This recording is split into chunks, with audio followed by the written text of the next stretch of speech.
lockdown istri kita dengan lockdown ibu kita. Nah ini sangat kurang ajar kan? Iya.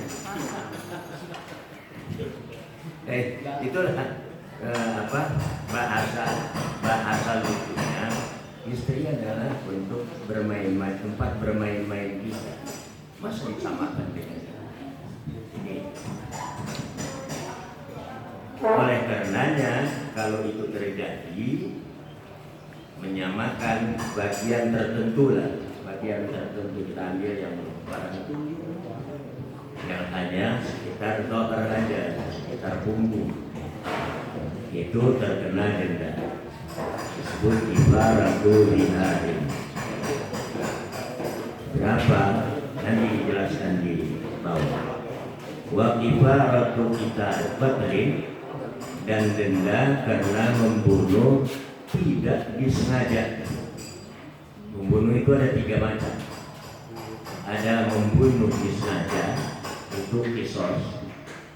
Ada membunuh semi disengaja, itu namanya diat, artinya dendanya. Ada membunuh tidak disengaja, tembak tembok mentah mati ke orang. Itu kan tidak disengaja. Kalau semi disengaja, nembak jeruk di atas kepala orang, buat latihan. Iya, itu dia latihan. Belum matang-matang amat. Nembak kaki kena kepala sekarang. Iya. Nembak burung di pohon masih. Nah itu tidak sengaja itu. Iya. Kena. Atau burung di atas kepala orang. Itu semi disengaja. Semacam ini juga semi disengaja nih. Antara teman saking saking akrabnya sehingga bercanda ketika mau berburu ini, berburu menembak burung, coba tembak dulu aku. Ditembak, dia mati. Nah itu juga termasuk semi disengaja. Dikira tidak ada peluru. Ketika ditembakkan tidak ada. Diulang apa ya Pak? Nah yang ditembaknya. Iya. Dan ibarat dijimain hari Ramadan amdan. Ibarat denda karena engking pada siang bulan Ramadan dengan istri. Pengantin aja tapi ya.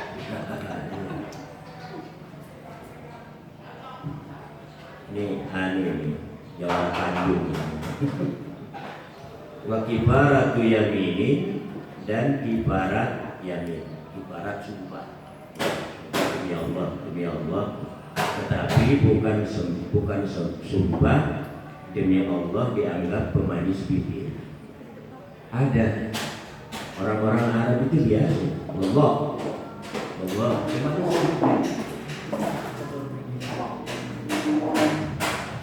dan ini ibarat sumpah. Wa wajibus salasatul awal intaku raqabatin mu'minatin salimatin an aibin yakhullu bil amal. Adapun kewajiban yang 3 pertama, salah satu awal, berarti kifarat liha, kifarat qatl, kifarat jima. Itu kifaratnya ittaqu raqabatin, memerdekakan hamba sahaya yang mukmin, yang selamat dari cacat yang bisa merusak pada pekerjaan, misalnya lumpuh. Itu nggak boleh. Ya karena lumpuh nggak bisa kerja. Wa in ajaza an raqabati wajib shaum syahrain mutatabi'ain. Maka jika seseorang tidak mampu raqabati untuk memerdekakan hamba sahaya, maka wajib puasa 2 bulan berturut-turut.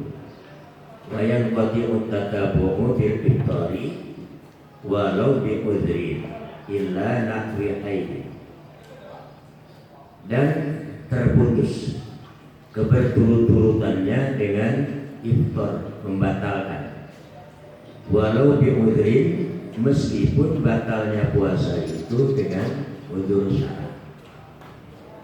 Apalagi kalau udzur umum. Illa nafwi haidin, kecuali seperti haid. Nah, kalau haid ini bukan pada khusus, ini bukan pada ibarat jima.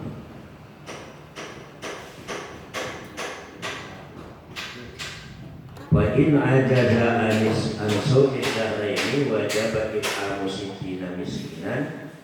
Jika tidak mampu untuk puasa 2 bulan berturut-turut, wajib memberikan makan 60 orang miskin. Likulli minhum muddun min ghalibi qutil baladi. Setiap orang dari orang miskin itu kebagian 1 mud min ghalibi qutil baladi, dari dia kebiasaan makan dasar makan pokok. Seperti kita beras. Illa bil qatli, kecuali di dalam pembunuhan, ibarat pembunuhan.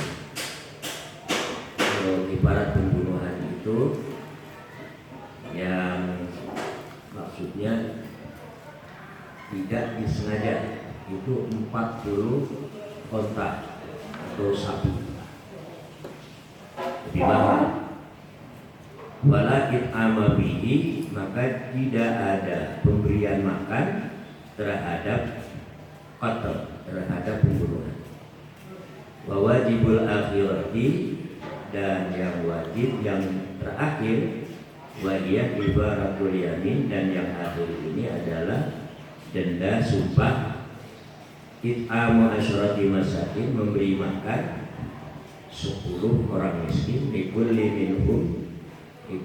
minhum muddun min ghalibi qutil baladi, bagi setiap orang di antara orang miskin yang 10 itu adalah 1 mud. 1 mud itu sekitar 1 liter lebih, 1/4 liter lah, 1/4 liter.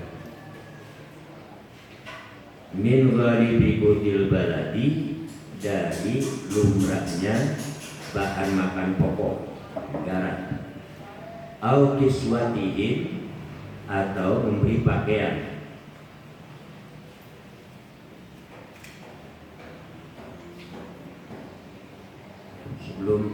Sebelum dilanjutkan, kifarat yang dikenakan bagi yang 3 pertama itu adalah kifarat tihan. Mulai pertama, itu yang pertama, memerdekakan hamba sahaya yang mukmin yang selamat, yang tujuannya semua pelanggaran ini adalah memerdekakan hamba sahaya, terkandung bahwa Islam memerangi perbudakan, sehingga setiap pelanggaran itu dikaitkan dendanya itu memerdekakan hamba sahaya. Jadi oleh karenanya bagi Islam, apalagi di Indonesia, itu sudah tidak ada yang disebut hamba sahaya.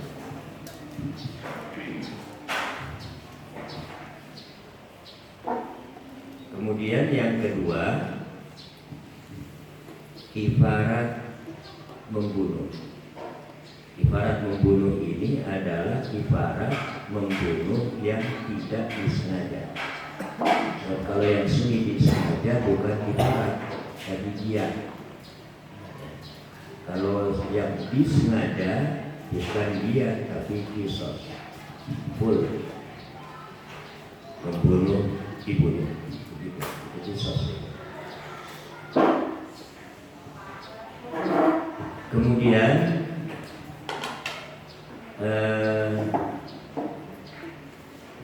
kifarat yang ketiga adalah jima pada siang hari Ramadan. Ini juga memerdekakan hamba sahaya. Kalau tidak mampu, maka seorang yang terkena denda itu berbeda masing-masing. Kalau kifarat jihad, kalau tidak mampu berarti berpuasa 2 bulan. Kalau kifarat qatl ini tidak ada puasa, tapi membayar kifarat sekitar 40 hewan onta. Sedangkan kifarat jima dengan istri di siang hari Ramadan ini ada puasa. Puasanya 2 bulan berturut-turut, dan bagi seorang istri meskipun merayu suaminya untuk jima pada siang Ramadan, seorang istri tidak dikenakan kifarat hukum. Baik.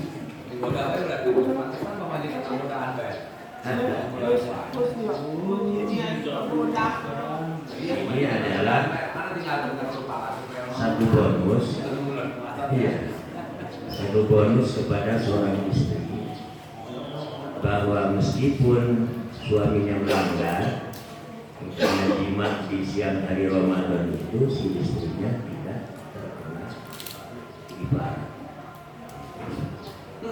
Karena kalau terkena kifarat bagi seorang istri itu ada haid, itu enggak beres-beres 1 tahun. Kenapa di sini disebut haid di situ? Itu bukan pada kifarat jima, bukan. Tapi kifaratnya adalah kifarat qatl.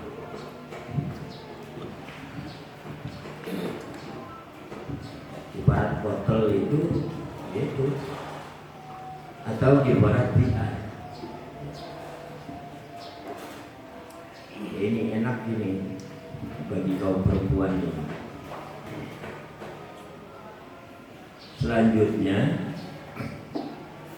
jika ketiga-tiganya buat berpuasa itu tidak mampu, maka diganti dengan mengeluarkan makanan, berarti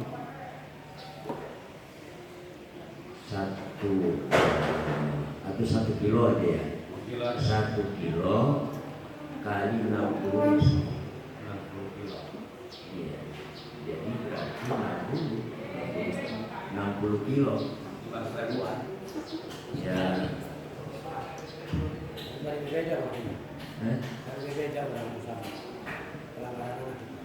Nah, iya. Mau sering beritahukan pelanggarannya. Pokoknya yang tahu pelanggaran itu adalah yang melakukan. Kemudian kifaratnya bayarkan aja sebagai apa hubungannya dia tahu. Tekan air berbeda.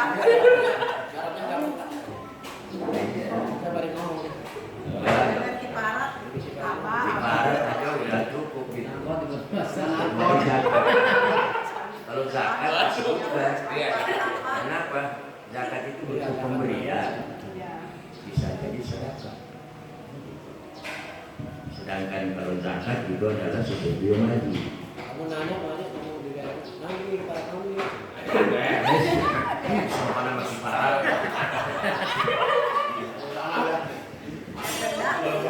Kalau ngomong, ayo malah ya, nggak ada sama orang kayak itu ya. Abang mau perjelas nggak apa-apa, Abang. Asalkan lebih detail. Au tahriru raqabatin mu'minatin, atau memerdekakan hamba sahaya. Ini kifarat sumpah. Wa in ajaza an dzalika wajaba shaumu salasati ayyamin walau mutafarriqatan.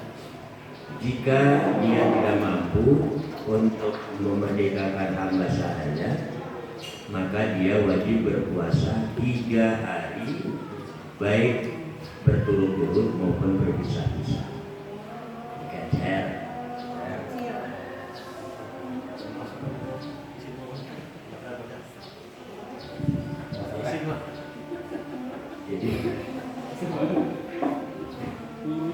kita apa?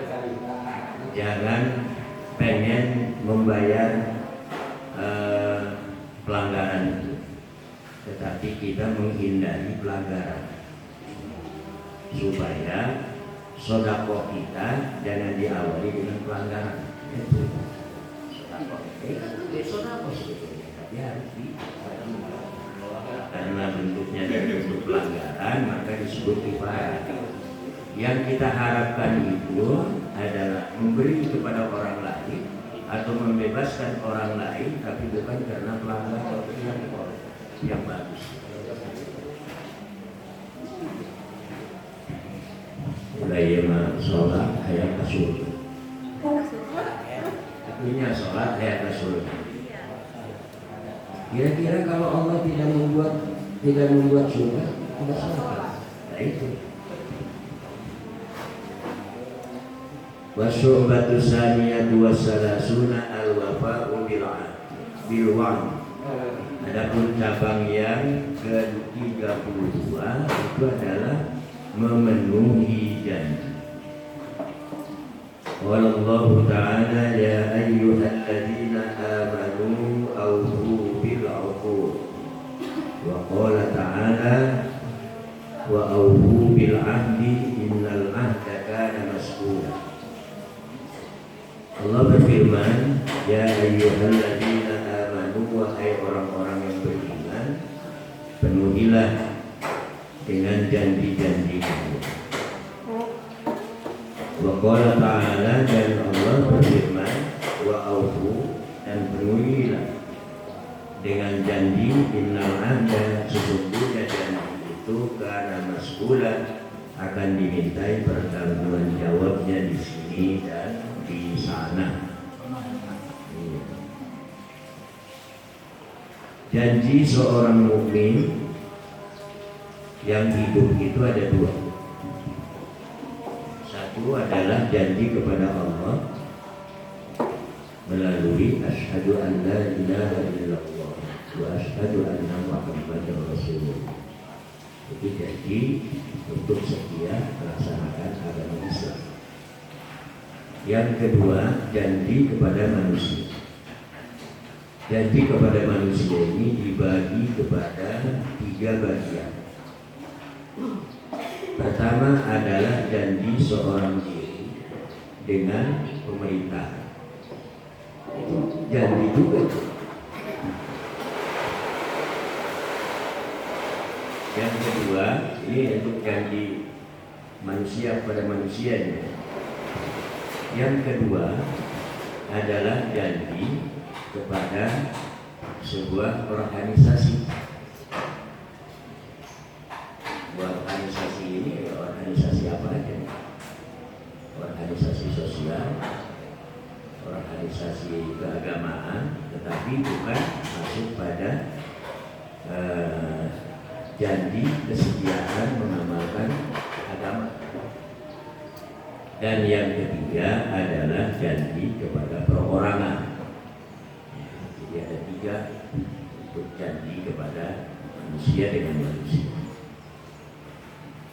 Termasuk ada satu perbuatan yang itu memenuhi janji kedua-duanya. Itu janji kepada Allah, janji kepada pemerintah. Zakat dan pajak. Pajak itu adalah janji kepada pemerintah. Memenuhi pajak adalah karena pemerintah menyelenggarakan kehidupan dalam bernegara ini dalam keadaan aman, tidak kacau. Maka bagi orang yang hidup di bawah pemerintahan itu wajib membayar zakat, dan ini adalah dikuatkan dengan undang-undang, bukan wajib lagi tetapi harus dipungut. Sama seperti zaman Rasulullah, zakat itu adalah kewajiban orang-orang Islam, karena pada saat itu orang-orang Islam hidup bernegara dengan negara Madinah, keadaannya aman, tidak ada serangan-serangan. Kalaupun ada serangan itu bisa ditangkis, dan itu buktinya ada beberapa peperangan yang dialami oleh Rasulullah dengan sahabat. Semata-mata itu adalah melindungi rakyat. Maka ketika zakat itu diwajibkan, kemudian banyak yang tidak membayar karena sifatnya individu. Allah Subhanahu wa Ta'ala menurunkan ayat di dalam surat At-Taubah itu, "Khudh min amwalihim shadaqatan tutahhiruhum wa tuzakkihim biha." Bahwa zakat harus dipungut. Konsekuensinya harus ada petugas-petugas pemungut zakat yang disebut amil itu, dalam konteks antara zakat dengan negara. Kalau dulu itu dibedakan, tapi sama-sama fungsi. Dulu zakat itu adalah sebagai komitmen perjanjian warga negara Muslim kepada pemimpinnya, yaitu bernama zakat. Sedangkan orang non-Muslim dikenakan jizyah atau disebut bayar upeti. Dan kedua-duanya itu sumbernya digunakan sama dalam rangka menyelenggarakan kehidupan bernegara, bermasyarakat.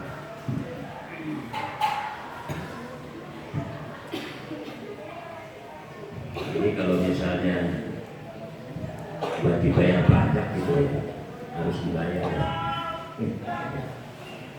Dari sini pengembangan perluasan. Wa qala Rasulullah sallallahu alaihi wasallam, al-iddatu boleh, atiyatu. Bersabda Rasulullah SAW, pemberian itu, janji yang telah ditetapkan. Al-uddah adalah sebuah pemberian. Jadi kalau janji itu dipenuhi, ya sama aja dengan memberikan sesuatu kepada orang lain. Itu ringannya, sederhana. Wa qala sallallahu alaihi wasallam, al-uddatu dainun. Bahwa janji itu merupakan utang.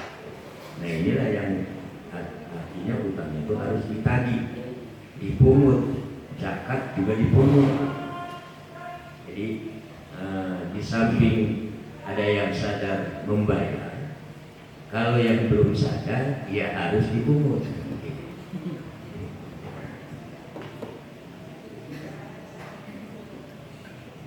Wa qala aidan salasun fil munafiq, idza hadasa kadzaba, wa idza wa'ada akhlafa, wa idza tumina khana. Ada 3 perkara pada orang munafik. Pertama adalah tatkala bicara dia bohong. Jadi kayaknya kurang enak kalau tidak bohong. Bahkan bohong itu merupakan bumbu penyedap dalam obrolan. Enggak kerasa. Tapi di dalam hal bohong ini asal jangan menyangkut mengenai janji. Wa idza wa'ada akhlafa. Dan apabila dia berjanji, dia tidak memenuhi janjinya, meninggalkan. Wa idza tumina khana. Dan apabila dipercaya, dia curang. Wal makna idza tama'a hadhihi salasu fi muslimin fa'aluhu yushabbihu halal munafiqin kama abadahul azizi. Artinya idza ijtama'a hadhihi salas, tatkala terkumpul tiga perkara ini pada seorang muslim, maka tingkat seorang muslim itu, keadaan seorang muslim itu menyerupai, menyamai keadaan orang munafik. Kama abadahul aziz, sebagaimana memberi pengertian Syekh Azizi kepada Nah, ini salah satu indikasi dengan tidak jujur pada janji, berarti kita ini ya 11-12 bukan orang munafik.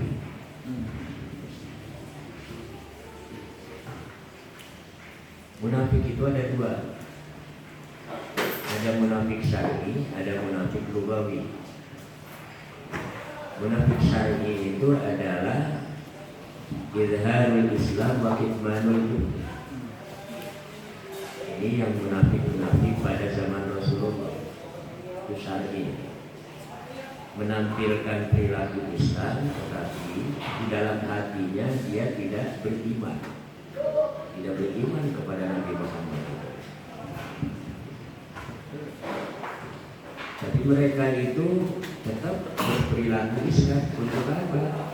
Untuk amal. Untuk amal. Oleh karenanya orang munafik ini menurut beberapa pakar, beberapa ahli tidak disebut orang kafir. Itu orang munafik. Tidak boleh disebut orang kafir. Sebab apa? Penampilannya Islam, sedangkan meskipun di dalamnya kafir, tidak terlihat. Hukum materi adalah hukum yang bisa dideteksi, bisa dilihat, artinya empiris. Masalah di dalam hati itu nggak bisa dihukumi. Jangan-jangan di dalam hati masalah keraguan-raguan saja dalam menetapkan hukum itu harus dihilangkan.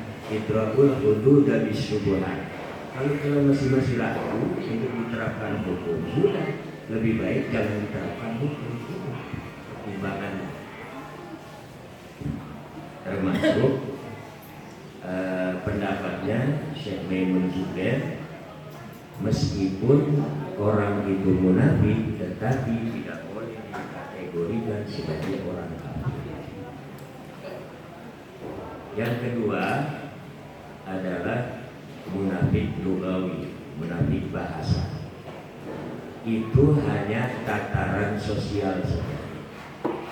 Seperti antara suami dengan istri itu banyak bohongnya. Iya. Ayo. Bapak.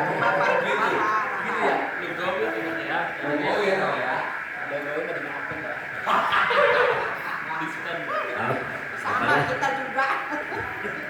Apalagi kalau ya punya istri dua itu banyak itu.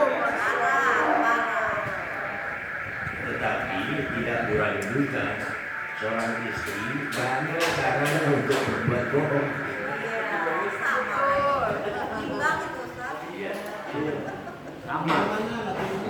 Nah iya, kayak seperti kita ketika ketika Nabi Muhammad Isra itu, begitu ketika melihat kenapa ini kaum perempuan banyak di neraka, kelihatan banyak kaum perempuan di neraka.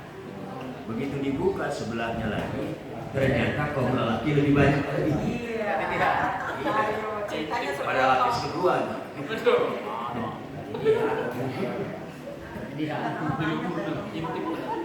Ya. Jadi kalau munafik ini munafik lugawi, tidak berefek pada dosa yang besar. Alhamdulillah.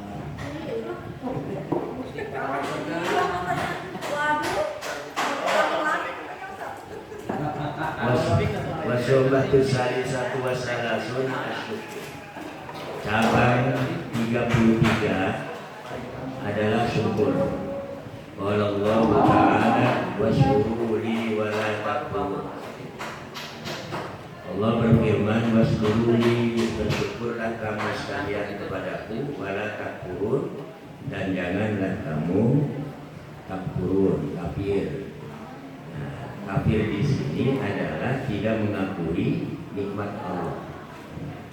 Oleh karenanya, bagi kita yang sudah menjelajah mengenai kata-kata kafir ini, dikatakan kafir, kamu kafir itu enggak begitu aneh. Kenapa? Ya, kafir itu bukan semata-mata keluar dari agama Islam, bukan. Tetapi mengingkari nikmat Allah juga termasuk kufur pada nikmat Allah. Apakah kita kira-kira tidak kufur? Ketika kita tidak menyadari bahwa diri kita adanya itu adalah sebagai nikmat, dan jarang kita bersyukur. Wahai Tuhan, aku bersyukur kepadamu, aku diwujudkan. Ada nggak kira-kira? Jarang. Yang banyak disyukuri itu apabila kehidupan tenang, tentram, nyaman, banyak uang, fasilitas kemudahan, itu yang banyak disyukuri. Tapi keadaan diri kita, wujud diri kita itu tidak disyukuri. Nah, seperti dalam sujud syukur itu, Allahumma laka sajadtu wa bika amantu wa laka aslamtu wa ilaika syakartu. Sajada wajhi di situ itu min dzikril juz wa iradatil kusujudkan seluruh raga ini di hadiratmu, bukan hanya wajah. Kemarin itu dibahas kenapa disebut wajah, karena wajah ini adalah bagian tubuh yang paling mulia. Untuk berhadapan masa dengan pakar, dengan wajah. Kemudian di wajah ini sendiri banyak bertengger, pendengaran, penglihatan, penciuman, perasaan. Ini wajah ini semua. Cuma perabaan itu di seluruh tubuh. Ada mustika lagi di dalam wajah itu, adalah akal itu sendiri.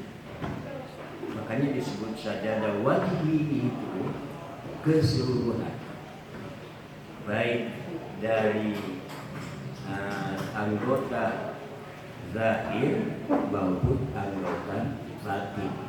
Batin itu termasuk al-aqal.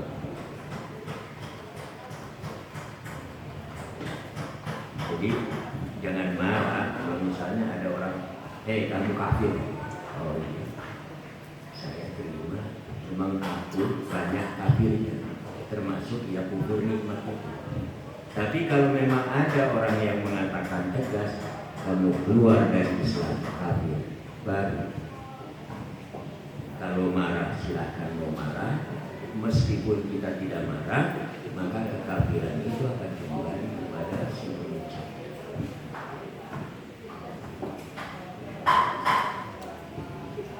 Dan ini nggak usah kita ribut nih, nggak usah kita ribut.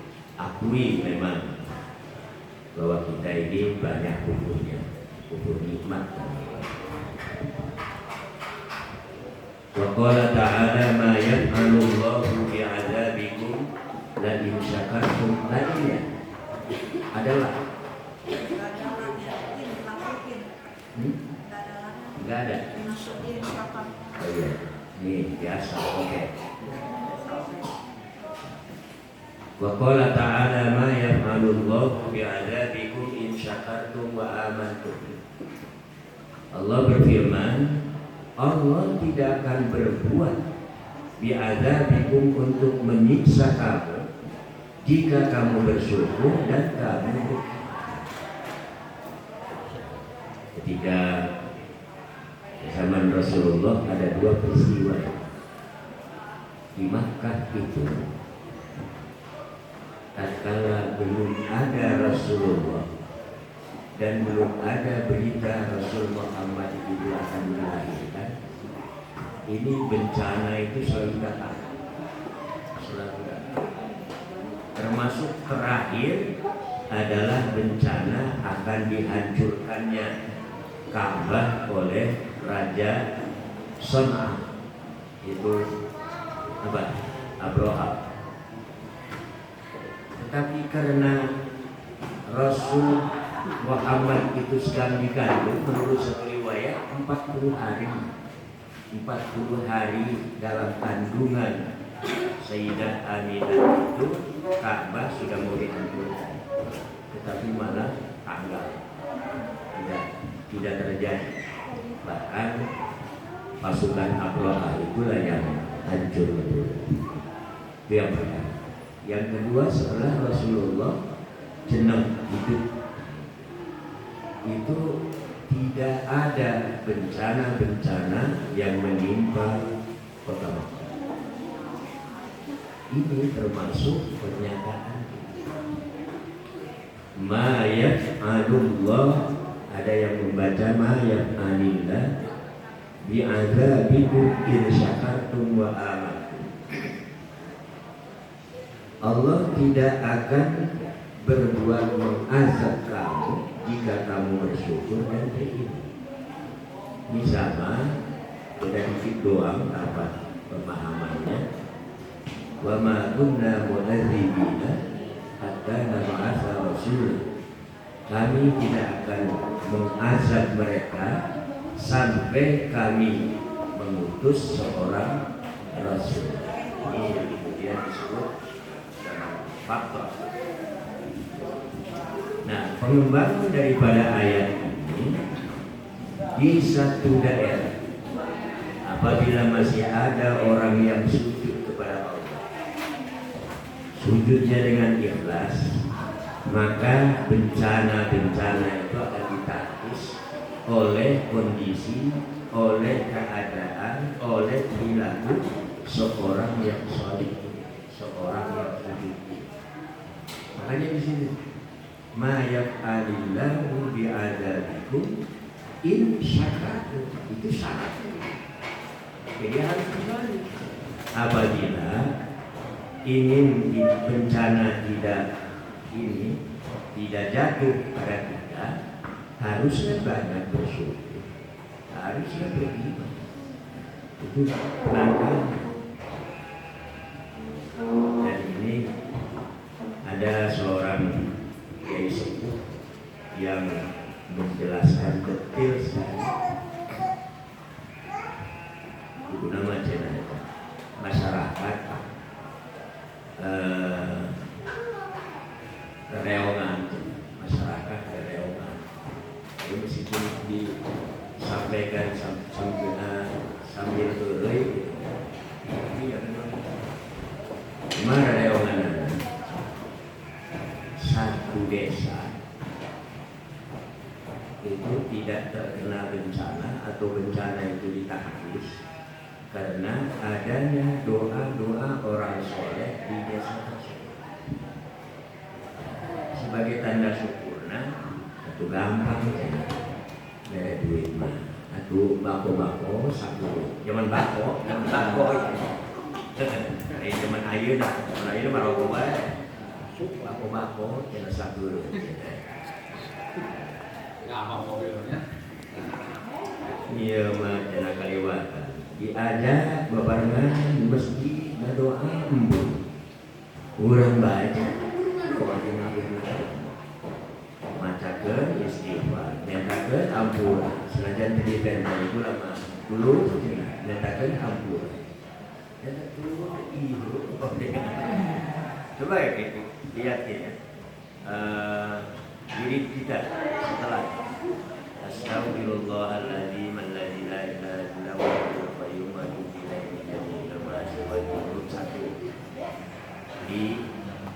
untuk diri kita, wali daya untuk kedua orang tua kita. Kan itu akibat talazumiyah aja. Seorang anak harus mendoakan orang tuanya. Karena apa? Orang tuanya karena mengurusi anaknya, menghidupi anaknya. Itu akibat talazumiyah. Terus di wali daya, warhamhuma kama rabbayani shaghira. Wali ashabil huquqil wajibati alayya. Keluarga kita dimintakan ampunan kepada Allah.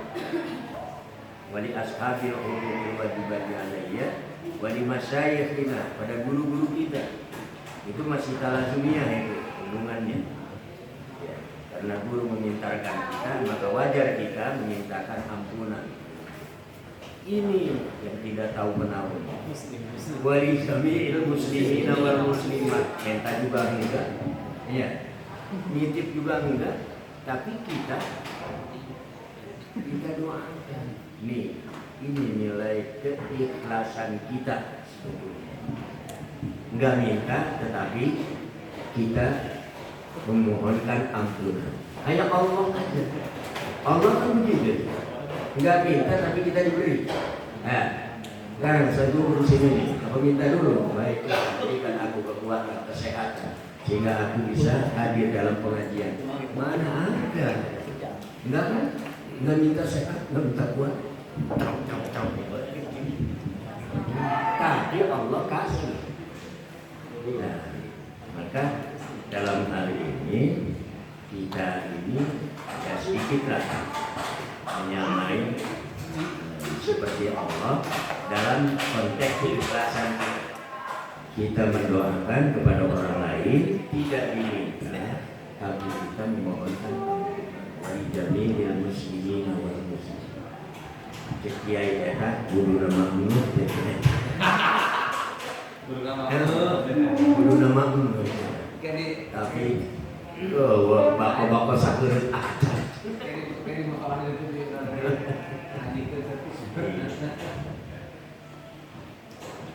Ya, ya. Waqala Rasulullah SAW sampai di sini aja. Arba'u khisalin man kunna fihi kamula islamu walau kana lahu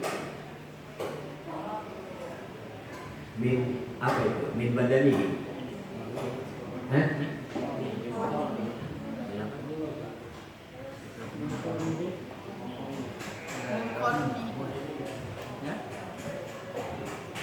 Ila qadamihi khataya.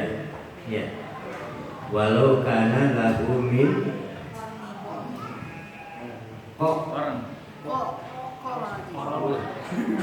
apa hurufnya?